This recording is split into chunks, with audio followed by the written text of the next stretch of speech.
Meron tayo ditong turmeric powder at saka teaspoon at saka tea bag.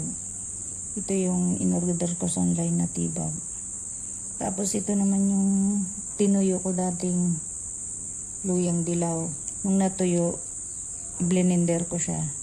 Naging pulbos na. Gagawin ko naman siya ngayong turmeric tea.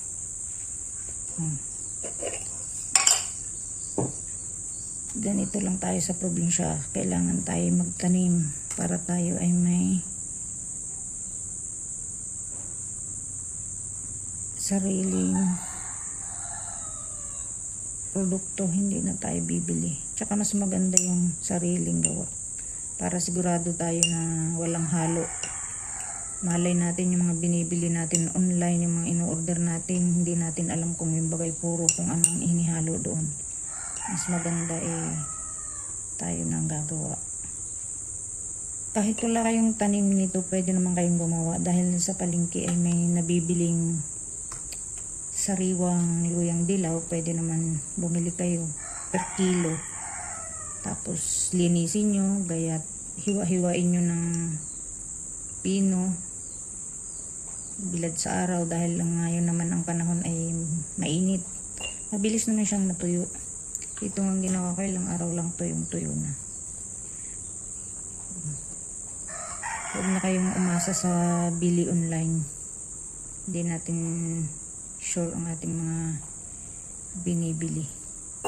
Kung yun baga ay puro.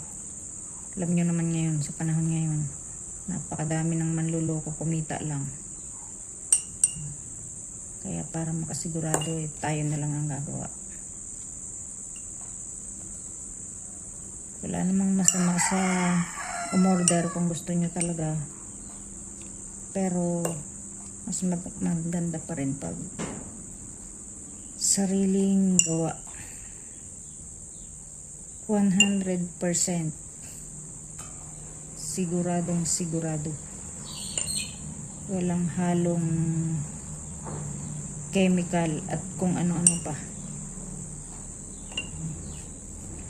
Marami na itong magagawa. Ano na ito? Ganito karaming powder.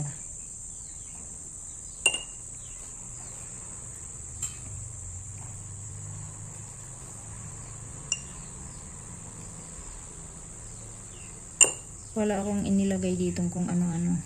Puro lang talaga siya. Purong turmeric.